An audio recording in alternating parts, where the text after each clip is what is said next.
ये कहानी चार स्त्रियों की है जो आत्मज्ञान पाने के लिए भिक्षुई बनना चाहती थीं।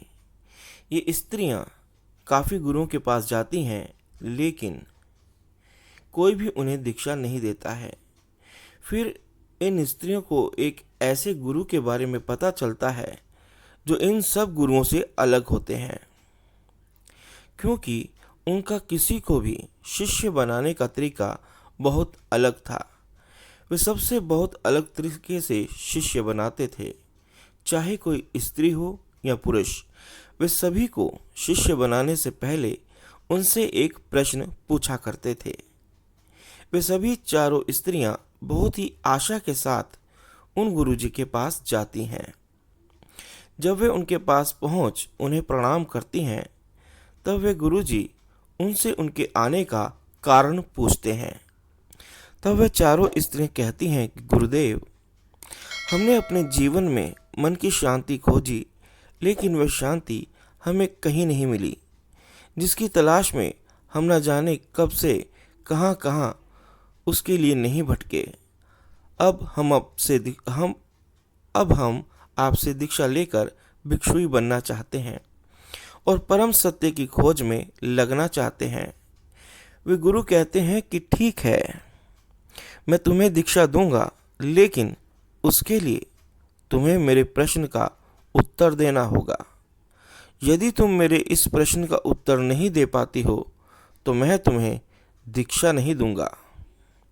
प्रश्न बहुत सरल है, क्या तुम तैयार हो? वे चारों स्त्रियां कहती हैं कि ठीक है गुरुदेव, हम तैयार हैं। वे गुरु कहते हैं कि ठीक है, फिर तुम चारों में से जो स्त्री सबसे पहले उत्तर देना चाहती है, वे यहाँ रुके, बाकी सब कुछ दूरी पर खड़े हो जाइए। बाकी सब कुछ दूरी पर खड़े हो जाओ, ताकि वह ना तो प्रश्न सुने और ना ही उत्तर। वे स्त्रियां ऐसे ही करती हैं और वे अलग जाकर खड़ी हो जाती हैं। तब गुरुजी पहली स्त्री से प्रश्न करते हैं कि मान लो तुम एक नाव में हो जिसमें 20 पुरुष हैं और तुम अकेली स्त्री हो। वह नाव समुद्र में खो गई है। दूर दूर तक कोई किनारा नजर नहीं आ रहा है। अचानक तुम लोगों को निर्जल द्वीप दिखता है। तुम लोग उस द्वीप की तरफ धीरे धीरे बढ़ने लगते हो। तुम ये बात जानती हो कि उस नाव में 20 पुरुष हैं और तुम अकेली स्त्री हो, और अब तुम ये सोच रही हो कि उस निर्जल द्वीप पर पहुंचने के बाद तुम्हारे साथ क्या होगा। तब वे गुरुजी उस स्त्री से पूछते हैं कि तुम बताओ, उस परिस्थिति में तुम क्या करोगी। तब वह स्त्री कहती है कि मैं ऐसी स्थिति में अपनी इज्जत बचाने के लिए समुद्र में छलांग लगा दूंगी और अपनी जान दे दूंगी। दोस्तों, शायद आप में से भी कुछ लोगों को उस स्त्री का उत्तर सही लगा होगा, लेकिन वे गुरुदेव उस स्त्री से कहते हैं कि तुम अब जा सकती हो, तुम्हारा उत्तर गलत है। जो हुआ ही नहीं उसके लिए तुम अपने आप को दंड कैसे दे सकती हो। उस स्त्री ने तो ये उत्तर बहुत सोच समझ कर दिया था दोस्तों, लेकिन गुरुजी कह रहे हैं कि ये उत्तर गलत है और वह स्त्री बहुत ही निराश होकर चली जाती है। तब दूसरी स्त्री आती है।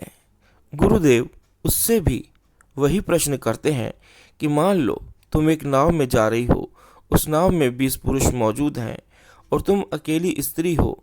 वह नाव समुद्र में कहीं खो गई है, उसे कोई किनारा नहीं मिल रहा। अचानक उन्हें एक निर्जल द्वीप नजर आता है। वे उस द्वीप की तरफ आगे बढ़ने लगते हैं और तुम्हारे भीतर ये चल रहा है कि तुम अकेली स्त्री हो उन 20 पुरुषों में, और वहां पहुंचने के बाद तुम्हारे साथ क्या होगा। गुरु कहते हैं कि अब तुम बताओ, इस परिस्थिति में तुम क्या करोगी। वे दूसरी स्त्री कहती है कि ऐसी स्थिति में मैं स्वयं को उस नाव में मौजूद सबसे शक्तिशाली पुरुष को स्वयं को समर्पित कर दूंगी। जो सबसे शक्तिशाली पुरुष होगा, वह पुरुष मेरी बाकी 19 पुरुषों से रक्षा करेगा। शायद दोस्तों आपको भी ये उत्तर सुनने में सही लगे, लेकिन गुरु उस दूसरी स्त्री को भी कहते हैं कि तुम जा सकती हो, तुम्हारा भी ये उत्तर गलत है।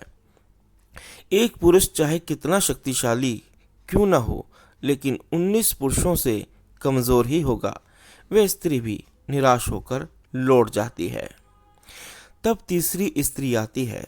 तब गुरु उससे भी यही प्रश्न करते हैं कि मान लो कि तुम एक नाव में जा रही हो, उस नाव में 20 पुरुष मौजूद हैं और तुम अकेली स्त्री हो। वह नाव समुद्र में कहीं खो गई है, उसे कोई किनारा नहीं मिल रहा है। अचानक उन्हें एक निर्जल द्वीप नजर आता है। वह उस द्वीप की तरफ आगे बढ़ने लगते हैं और तुम्हारे भीतर ये चल रहा है कि तुम उन 20 पुरुषों के बीच अकेली हो। वहां पहुंचने के बाद तुम्हारे साथ क्या होगा? गुरु कहते हैं कि तुम बताओ, तुम इस समस्या में क्या करोगी? तब वह स्त्री कहती है कि बाकी सब तो ठीक है, 20 पुरुष हैं, मैं अकेली हूँ, नाव समुद्र में खो गई है, निर्जल द्वीप पर पहुंचने वाले हैं, परंतु इन सब में समस्या क्या है? वह स्त्री पेशे से एक वेश्या थी। वह कहती है कि पुरुष हैं और मैं स्त्री, वे अपनी ज़रूरत पूरी करेंगे और मैं अपनी ज़रूरत, इसमें समस्या क्या सी? तीसरी स्त्री का उत्तर सुन गुरु कहते हैं कि तुम भी जा सकती हो, तुम्हारा उत्तर भी गलत है। वह तीसरी स्त्री भी लौट जाती है। अब दोस्तों, आखिर में वह चौथी स्त्री आती है। गुरुदेव भी उससे वही प्रश्न करते हैं कि मान लो तुम एक नाव में जा रही हो, उस नाव में 20 पुरुष मौजूद हैं और तुम अकेली स्त्री हो। वह नाव समुद्र में कहीं खो गई है, उसे कोई किनारा नहीं मिल रहा है। अचानक उन्हें एक निर्जल द्वीप नजर आता है। वह उस द्वीप की तरफ आगे बढ़ने लगते हैं और तुम्हारे भीतर ये चल रहा है कि तुम उन 20 पुरुषों के बीच अकेली हो, मतलब अकेली स्त्री हो। वहां द्वीप पर पहुंचने के बाद तुम्हारे साथ क्या होगा? तुम बताओ कि इस विपदा की स्थिति में तुम क्या करोगी? वह चौथी स्त्री अपने दोनों हाथ जोड़कर अपना सिर झुकाकर कहती है कि पता नहीं गुरुदेव, मैं उस समय उस स्थिति में क्या करूंगी। तब गुरुदेव कहते हैं कि फिर जानने के लिए तैयार हो जाओ। जिसके पास पहले से कोई बनावटी उत्तर नहीं है, वही सच्चा उत्तर खोज सकता है। वे गुरु उस स्त्री को दीक्षा देते हैं और वह स्त्री परम सत्य की खोज में लग जाती है। तो दोस्तों, इस कहानी से आपने क्या सीखा, कमेंट बॉक्स में ज़रूर बताएं।